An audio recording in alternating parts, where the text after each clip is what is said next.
muito antes de Moisés. Antes mesmo de Israel existir.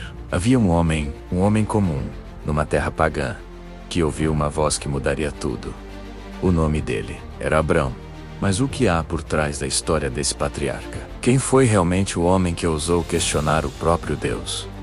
E ainda assim, foi chamado de amigo dele? Hoje, vamos além das Escrituras. Vamos entender o enigma de Abraão. Ur dos Caldeus, uma cidade vibrante, um centro de civilização, mas também um lugar repleto de ídolos, sacrifícios e deuses esculpidos em pedra. Imagine o cenário. O politeísmo era a norma. Cada fenômeno da natureza, cada aspecto da vida, tinha sua própria divindade para ser aplacada. E no meio de tudo isso, um homem de 75 anos, chamado Abrão, houve algo impossível. Algo que quebra o silêncio de uma vida inteira. Sai da tua teira, da tua parentela da casa do teu pai, e vai para a terra que eu te mostrarei.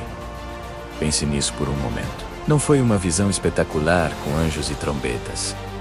Foi uma voz, uma instrução para um homem que já tinha construído sua vida, sua segurança, sua identidade em Ur. E o mais surpreendente é que Abrão não questiona a existência da voz. Ele não argumenta, não pede uma prova. Ele simplesmente obedece. Mas vamos ser honestos. O que faria você abandonar tudo? Sua casa, seus amigos, sua cultura, sua segurança financeira, com base apenas em uma promessa invisível? Isso não é apenas uma mudança de endereço. É uma renúncia total ao que é conhecido em troca do desconhecido absoluto. A narrativa bíblica é direta, mas por trás da obediência de Abrão existe uma camada de confiança que desafia nossa lógica moderna. Ele reuniu sua esposa, Sarai, seu sobrinho Ló, seus bens e partiu, sem um mapa, sem um destino final. Claro, apenas com a bússola de uma promessa sussurrada em sua alma. Essa jornada não era apenas geográfica. Era o início de uma peregrinação da fé. A promessa era, para ser franco, absurda. Um homem idoso, à beira dos 80 anos, com uma esposa que sempre fora estéril, sendo chamado para gerar uma nação tão numerosa quanto as estrelas do céu e a areia do mar. Em qualquer cultura, em qualquer tempo, essa promessa soaria como uma zombaria cruel da realidade biológica. Era uma promessa que parecia zombar da lógica humana. E mesmo assim, Abraão creu. A Bíblia diz que ele creu no Senhor.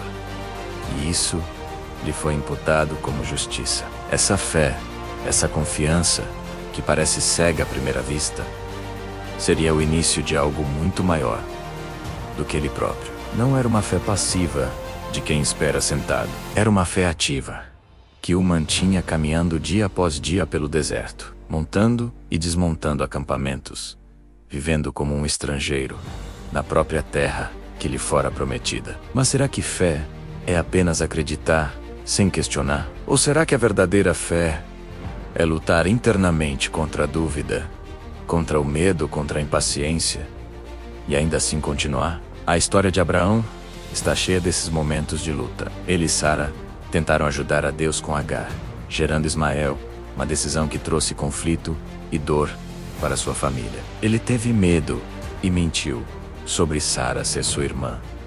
Não uma, mas 2 vezes, temendo por sua própria vida. Abraão não era um super-herói da fé.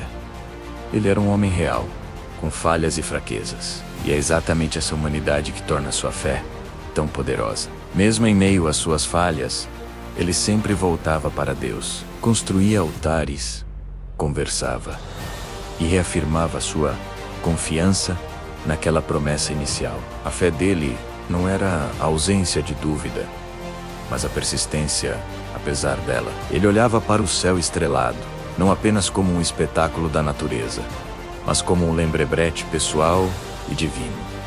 Assim será a tua descendência. E ele escolhia acreditar de novo e de novo. Então veio o dia mais obscuro. Depois de décadas de espera, o filho da promessa, Isaque, finalmente nasce. A alegria, o alívio, a prova viva de que Deus cumpre o que promete. Isaac era o milagre ambulante, o futuro da nação, o riso de Sara, feito carne. E é nesse ponto, quando a promessa se torna realidade palpável, que Deus pede algo que nenhum pai suportaria. Toma teu filho, teu único filho, Isaac, a quem amas, e oferece-o em holocausto num dos montes que eu te mostrarei.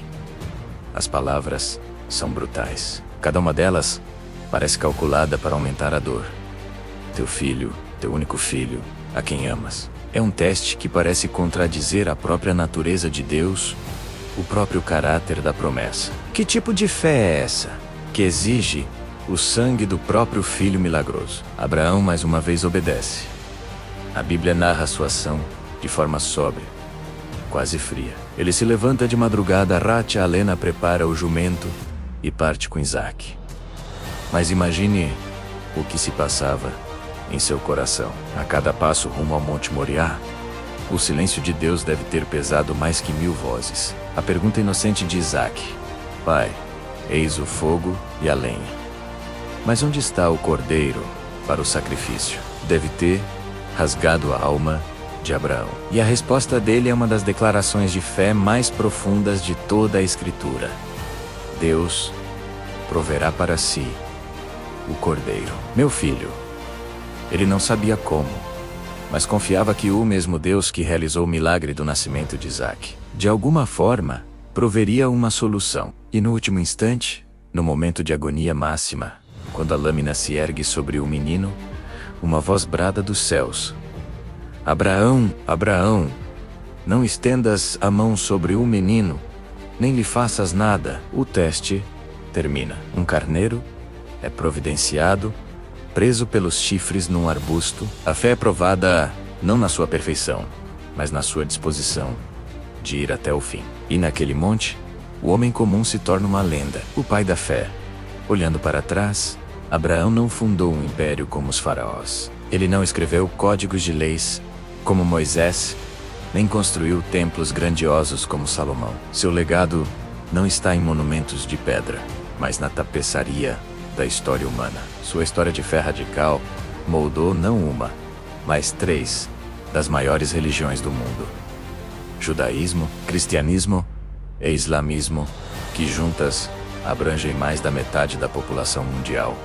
Ele não foi perfeito. Long disse: ele mentiu para proteger a si mesmo, duvidou da promessa, ao ponto de tentar realizá-la por seus próprios meios, e demonstrou medo em várias ocasiões. Mas talvez seja exatamente por isso que sua história ressoa tão profundamente conosco. Talvez seja por isso que Deus o escolheu, porque a fé que Abraão nos ensina não é sobre a ausência de falhas, fraquezas ou dúvidas. É sobre continuar mesmo falhando. É sobre se levantar depois de cair. É sobre voltar o coração para Deus, mesmo quando a lógica e as circunstâncias gritam o contrário. O legado de Abraão é a prova de que Deus não procura pessoas perfeitas, mas pessoas dispostas a confiarem nele, um passo de cada vez. Abraão, o homem que acreditou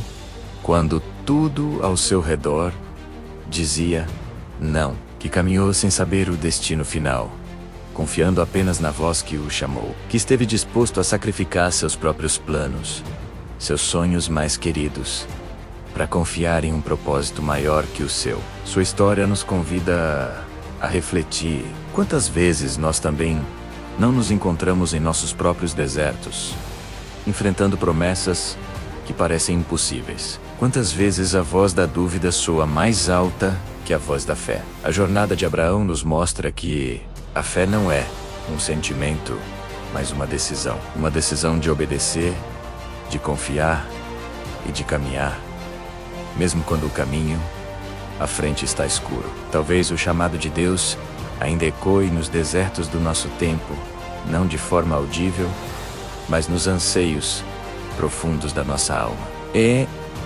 talvez ele ainda procure pessoas comuns, como Abraão, dispostas a abandonar suas seguranças, ouvir essa voz e embarcar na maior aventura de todas. Obrigado por viajar conosco hoje.